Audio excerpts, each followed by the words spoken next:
व्यापारिक रिश्ते हैं। जिस क्षेत्र में युद्ध हो रहा है वो दुनिया के दूसरे देशों के साथ हमारे व्यापार का भी एक महत्वपूर्ण रास्ता है। विशेष रूप से कच्चे तेल और गैस की हमारी जरूरतों का एक बड़ा हिस्सा यही क्षेत्र पूरा करता है। हमारे लिए ये रीजन एक और कारण से भी अहम है। लगभग 1 करोड़ भारतीय खाड़ी देशों में रहते हैं और वहां काम करते हैं। वहां समंदर में जो कमर्शियल शिप चलते हैं उनमें भारतीय क्रू मेंबर्स की संख्या भी बहुत अधिक है। ऐसे अलग अलग कारणों के चलते भारत की चिंताएं स्वाभाविक रूप से अधिक है। इसलिए ये आवश्यक है कि भारत की संसद से इस संकट को लेकर एक मत और एकजुट आवाज दुनिया में जाए।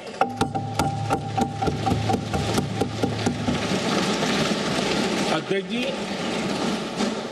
जब से ये युद्ध शुरू हुआ है तब से ही प्रभावित देशों में हर भारतीय को जरूरी मदद दी जा रही है। मैंने खुद पश्चिम एशिया के ज्यादातर देशों के राष्ट्राध्यक्षों के साथ 2 राउंड फोन पर बात की है। सभी ने भारतीयों की सुरक्षा का पूरा आश्वासन दिया है। दुर्भाग्य से इस दौरान कुछ लोगों की दुखद मृत्यु हुई है और कुछ घायल हुए हैं। ऐसे मुश्किल हालात में परिवारजनों को आवश्यक मदद दी जा रही है। जो घायल है उनका बेहतर इलाज सुनिश्चित कराया जा रहा है। अध्यक्ष जी, प्रभावित देशों में हमारे जितने भी मिशन हैं वो निरंतर भारतीयों की मदद करने में जुटे हैं। वहां काम करने वाले भारतीय हो या फिर जो टूरिस्ट वहां गए हैं, सभी को हर संभव मदद दी जा रही है। हमारे मिशन नियमित रूप से एडवाइजरी जारी कर रहे हैं। यहां भारत में और अन्य प्रभावित देशों में 24/7 कंट्रोल रूम और आपातकालीन हेल्पलाइन स्थापित की गई है। इनके माध्यम से सभी प्रभावितों को त्वरित जानकारी दी जा रही है। अध्यक्ष जी, संकट की स्थिति में देश विदेश में भारतीयों की सुरक्षा हमारी बहुत बड़ी प्राथमिकता रही है। युद्ध शुरू होने के बाद से लेकर अब तक 3,75,000 से अधिक भारतीय सुरक्षित भारत लौट चुके हैं। ईरान से ही अभी तक लगभग 1,000 भारतीय सुरक्षित वापस लौटे हैं। इनमें 700 से अधिक मेडिकल की पढ़ाई करने वाले युवा हैं। खाड़ी देशों में भारतीय स्कूलों में हजारों विद्यार्थी पढ़ते हैं। सीबीएसई ने ऐसे सभी भारतीय स्कूलों में होने वाली कक्षा 10वीं और 12वीं की निर्धारित परीक्षाओं को रद्द कर दिया है। इन बच्चों की पढ़ाई निर्बाध चलती रहे, इसके लिए सीबीएसई उचित कदम उठा रही है। यानी सरकार संवेदनशील भी है, सतर्क भी है और हर सहायता के लिए तत्पर भी है। माननीय अध्यक्ष जी, भारत में बड़ी मात्रा में कच्चा तेल, गैस और फर्टिलाइजर जैसी अनेक जरूरी चीजें हॉर्मुज स्ट्रेट के रास्ते से आती हैं। युद्ध के बाद से ही हॉर्मुज स्ट्रेट में जहाजों का आना जाना बहुत चुनौतीपूर्ण हो गया है। बावजूद इसके हमारी सरकार का ये प्रयास रहा है कि पेट्रोल, डीजल और गैस की सप्लाई बहुत ज्यादा प्रभावित न हो, देश के सामान्य परिवारों को परेशानी भी कम से कम हो, इस पर हमारा फोकस रहा है। हम सभी जानते हैं, देश अपनी जरूरत की 60% एलपीजी आयात करता है। इसकी सप्लाई में अनिश्चितता के कारण सरकार ने एलपीजी के डोमेस्टिक उपयोग को प्राथमिकता दी है। साथ ही एलपीजी के देश में ही उत्पादन को भी बढ़ाया जा रहा है। पेट्रोल, डीजल की सप्लाई पूरे देश में सुचारू रूप से होती रहे, इस पर भी लगातार काम किया गया है। अध्यक्ष जी, आज की इन परिस्थितियों में एनर्जी सिक्योरिटी को लेकर बीते एक दशक में उठाए गए कदम और भी प्रासंगिक हो गए हैं। भारत ने बीते 11 वर्षों में अपनी एनर्जी इंपोर्ट का डाइवर्सिफिकेशन किया है। पहले क्रूड ऑयल, एलएनजी, एलपीजी ऐसी एनर्जी जरूरतों के लिए 27 देशों से इंपोर्ट किया जाता था। वहीं आज भारत 41 देशों से एनर्जी इंपोर्ट करता है। अध्यक्ष जी, बीते दशक में भारत ने संकट के ऐसे ही समय के लिए कच्चे तेल के भंडारण को भी प्राथमिकता दी है। आज भारत के पास 53 लाख मीट्रिक टन से अधिक का स्ट्रेटेजिक पेट्रोलियम रिजर्व है और 65 लाख मीट्रिक टन से अधिक के रिजर्व की व्यवस्था पर देश काम कर रहा है। हमारी तेल कंपनियों के पास जो रिजर्व रहता है वो अलग है। बीते 11 वर्षों में हमारी रिफाइनिंग कैपेसिटी में भी उल्लेखनीय वृद्धि हुई है। अध्यक्ष जी, सरकार अलग अलग देशों के सप्लायर्स के साथ भी लगातार संपर्क में है। प्रयास ये है कि जहां से संभव हो वहां से तेल और गैस की सप्लाई होती रहे। भारत सरकार गल्फ और आसपास के शिपिंग रूट्स पर निरंतर नजर बनाए हुए है। हमारा प्रयास है कि तेल हो, गैस हो, फर्टिलाइजर हो, ऐसे हर जरूरी सामान से जुड़े जहाज भारत तक सुरक्षित पहुंचे। हम अपने सभी वैश्विक सहयोगियों के साथ निरंतर संवाद कर रहे हैं ताकि हमारे मैरीटाइम कॉरिडोर सुरक्षित रहे। ऐसे प्रयासों के कारण बीते दिनों हॉर्मुज स्ट्रेट में फंसे हमारे कई जहाज भारत आए भी हैं।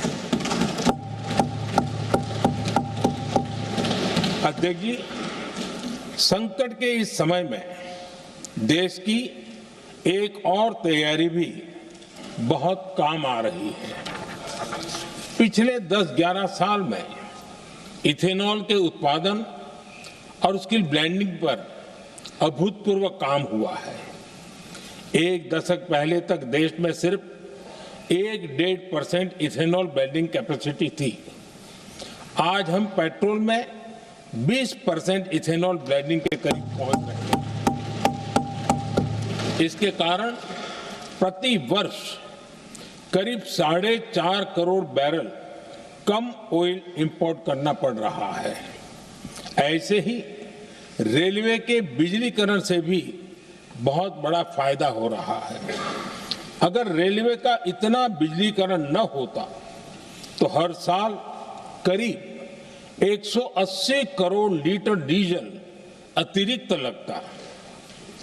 ऐसे ही हमने मेट्रो का नेटवर्क बढ़ाया है। 2014 में जहां देश में मेट्रो नेटवर्क 250 किलोमीटर से भी कम था, आज ये बढ़कर करीब 1100 किलोमीटर हो गया है।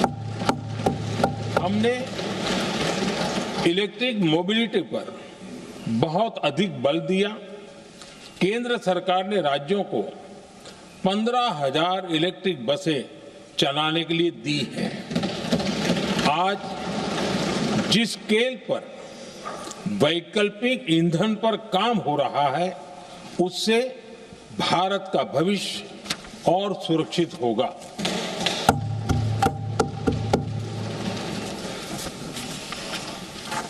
आदरणीय अध्यक्ष जी, हम जानते हैं कि एनर्जी आज इकोनॉमी की रीढ़ है और ग्लोबल एनर्जी नीड्स को पूरा करने वाला एक बड़ा सोर्स वेस्ट एशिया है। स्वाभाविक है कि दुनिया भर की अर्थव्यवस्था वर्तमान संकट से प्रभावित हो रही है और भारत पर इसका कम से कम दुष्प्रभाव हो, इसके लिए निरंतर प्रयास किए जा रहे हैं। सरकार इसके शॉर्ट टर्म, मीडियम टर्म और लॉन्ग टर्म ऐसे हर असर के लिए एक रणनीति के साथ काम कर रही है। आज भारत की इकोनॉमी के फंडामेंटल्स मजबूत है। इससे भी देश को बहुत मदद मिली है। हम हर सेक्टर के स्टेक होल्डर्स के साथ चर्चा कर रहे हैं। जहां भी जरूरत है उस सेक्टर को आवश्यक सपोर्ट दिया जा रहा है। भारत सरकार ने एक इंटर मिनिस्ट्रियल ग्रुप भी बनाया है। ये ग्रुप हर रोज मिलता है और हमारे इंपोर्ट एक्सपोर्ट में आने वाली हर दिक्कत का आकलन करता है और ये ग्रुप आवश्यक समाधान पर भी निरंतर काम करता है। मुझे पूरा भरोसा है कि सरकार और इंडस्ट्री के साझा प्रयासों से हम परिस्थितियों का बेहतर सामना कर पाएंगे। माननीय अध्यक्ष जी, एक बड़ा सवाल ये है कि युद्ध का खेती पर क्या प्रभाव होगा। देश के किसानों ने हमारे अन्न के भंडार भर रखे हैं, इसलिए भारत के पास पर्याप्त खाद्यान्न है। हमारा ये भी प्रयास है कि खरीफ सीजन की ठीक से बुआई हो सके। सरकार ने बीते सालों में आपात स्थिति से निपटने के लिए खाद की पर्याप्त व्यवस्था भी की है। अतीत में भी हमारी सरकार ने दुनिया के संकटों का बोझ किसानों पर नहीं पड़ने दिया था। कोरोना और उस समय के युद्धों के दौरान उस समय भी ग्लोबल सप्लाई चेन में डिस्टरप्शन आ गई थी। दुनिया के बाजार में यूरिया की एक बोरी 3,000 रुपये तक पहुंच गई, लेकिन भारत के किसानों को वही बोरी 300 रुपये से भी कम कीमत में उपलब्ध कराई गई। अध्यक्ष जी, देश के किसानों को इस प्रकार के संकटों से बचाने के लिए भी बीते वर्षों में अनेक कदम उठाए गए हैं। पिछले एक दशक में देश में 6 यूरिया प्लांट शुरू किए गए हैं। इससे सालाना 76 लाख मैट्रिक टन से अधिक की यूरिया प्रोडक्शन कैपेसिटी जुड़ी है। इस दौरान डीएपी और एनपीकेएस जैसी खाद का घरेलू उत्पादन भी करीब 50 लाख मैट्रिक टन बढ़ाया गया है। इतना ही नहीं, तेल और गैस की तरह खाद के आयात को भी डाइवर्सिफाई किया गया है। ऐसे ही डीएपी और एनपीके के आयात के लिए भी हमने अपने विकल्पों को विस्तार किया है। अध्यक्ष जी, सरकार ने देश के किसानों को made in India nano urea का विकल्प भी दिया है। सरकार किसानों को प्राकृतिक खेती के लिए भी प्रोत्साहित कर रही है। पीएम कुसुम योजना के तहत किसानों को 22 लाख से ज्यादा सोलर पंप दिए गए हैं। इससे भी डीजल पर उनकी निर्भरता कम हुई है। मैं सदन के माध्यम से देश के किसानों को विश्वास दिलाता हूं कि सरकार किसानों की हर संभव मदद करती रहेगी। आदरणीय अध्यक्ष जी, युद्ध का एक बहुत बड़ा चैलेंज ये भी है कि भारत में गर्मी का मौसम शुरू हो रहा है। आने वाले समय में बढ़ती गर्मी के साथ बिजली की डिमांड बढ़ती जाएगी। फिलहाल देश के सभी पावर प्लांट्स के पर्याप्त कोल स्टॉक्स उपलब्ध है। भारत ने लगातार दूसरे साल 100 करोड़ टन कोयला उत्पादन करने का रिकॉर्ड बनाया है। पावर जनरेशन से लेकर पावर सप्लाई तक के हमारे सभी सिस्टम की निरंतर मॉनिटरिंग भी की जा रही है और सरकार की तैयारियां उसको रिन्यूएबल एनर्जी से भी मदद मिली है। बीते दशक में रिन्यूएबल एनर्जी की तरफ देश ने बड़े कदम उठाए हैं। आज हमारी total install power generation capacity का आधा हिस्सा रिन्यूएबल सोर्स से आता है। हमारी कुल रिन्यूएबल क्षमता आज 250 गीगावाट के ऐतिहासिक आंकड़े को पार कर गई है। बीते 11 वर्षों में देश ने अपनी सोलर पावर कैपेसिटी करीब 3 गीगावाट से बढ़ाकर 140 गीगावाट तक पहुंचाई है। बीते वर्षों में देश में करीब 40 लाख रूफटॉप सोलर लगे हैं। इसमें पीएम सूर्यघर मुफ्त बिजली योजना से भी लोगों को काफी मदद मिली है। गोवर्धन योजना के तहत देश में आज 200 कॉम्प्रेस्ड बायोगैस प्लांट भी काम करना शुरू कर चुके हैं। ये सारे प्रयास आज देश के बहुत काम आ रहे हैं। सरकार ने भविष्य की तैयारी और बढ़ाते हुए शांति एक्ट माध्यम से देश में न्यूक्लियर एनर्जी के उत्पादन को भी प्रोत्साहित किया है। कुछ ही दिन पहले small hydro power development scheme को भी हरी झंडी दी गई है, जिससे अगले 5 वर्षों में 1500 मेगावाट नई हाइड्रो पावर कैपेसिटी जोड़ी जाएगी। आदरणीय अध्यक्ष जी, जहां तक डिप्लोमेसी की बात है, भारत की भूमिका स्पष्ट है।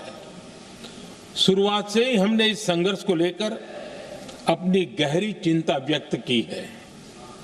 मैंने स्वयं भी पश्चिम एशिया की सभी संबंधित नेताओं से बातचीत की है। मैंने सभी से तनाव को कम करने और इस संघर्ष को खत्म करने का आग्रह किया है। भारत ने नागरिकों, एनर्जी और ट्रांसपोर्ट से जुड़े इंफ्रास्ट्रक्चर पर हमलों का विरोध किया है। कमर्शियल जहाजों पर हमला और हॉर्मुज स्ट्रेट जैसे अंतर्राष्ट्रीय जलमार्ग में रुकावट अस्वीकार्य है। भारत डिप्लोमेसी के जरिए युद्ध के इस माहौल में भी भारतीय जहाजों के सुरक्षित आवागमन के लिए निरंतर प्रयास कर रहा है। अध्यक्ष महोदय, भारत हमेशा से ही मानवता के हित में और शांति के पक्ष में अपनी आवाज उठाता रहा है। मैं फिर कहूंगा कि बातचीत और कूटनीति ही इस समस्या का समाधान है। हमारे हर प्रयास तनाव को कम करने, इस संघर्ष को समाप्त करने के लिए है। इस युद्ध में किसी के भी जीवन पर संकट मानवता के हित में नहीं है। इसलिए भारत का प्रयास सभी पक्षों को जल्द से जल्द शांतिपूर्ण समाधान के लिए प्रोत्साहित करने का है। अध्यक्ष जी, जब ऐसे संकट आते हैं तो कुछ तत्व इसका गलत फायदा उठाने की कोशिश भी करते हैं। इसलिए कानून व्यवस्था सुनिश्चित करने वाली सभी एजेंसियों को अलर्ट पर रखा गया है। कोस्टल सिक्योरिटी हो, बॉर्डर सिक्योरिटी हो, साइबर सिक्योरिटी हो, स्ट्रेटेजिक इंस्टॉलेशंस हो, सबकी सुरक्षा को और मजबूत किया जा रहा है। अध्यक्ष जी, इस युद्ध के कारण दुनिया में जो कठिन हालात बने हैं, उनका प्रभाव लंबे समय तक बने रहने की आशंका है। इसलिए हमें तैयार रहना होगा, हमें एकजुट रहना होगा।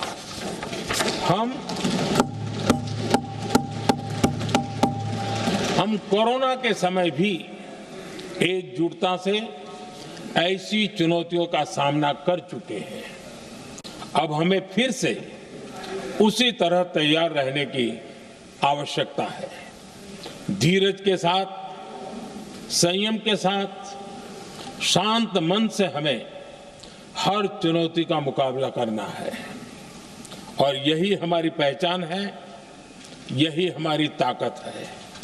और हाँ, हमें बहुत सावधान और सतर्क भी रहना है। हालात का फायदा उठाने वाले झूठ फैलाने का प्रयास करेंगे, ऐसे लोगों की कोशिशों को सफल नहीं होने देना है। मैं देश की सभी राज्य सरकारों से भी इस सदन के माध्यम से आग्रह करूंगा, ऐसे समय में कालाबाजारी करने वाले, जमाखोरी करने वाले एक्टिव हो जाते हैं। इसके लिए कड़ी मॉनिटरिंग जरूरी है। जहां से भी ऐसी शिकायतें आती हैं, वहां त्वरित कार्रवाई होनी चाहिए। देश की हर सरकार और देश का हर नागरिक जब मिलकर चलेंगे तो हम हर चुनौती को चुनौती दे सकते हैं। इसी आग्रह के साथ मैं अपना वक्तव्य समाप्त करता हूं। बहुत बहुत धन्यवाद।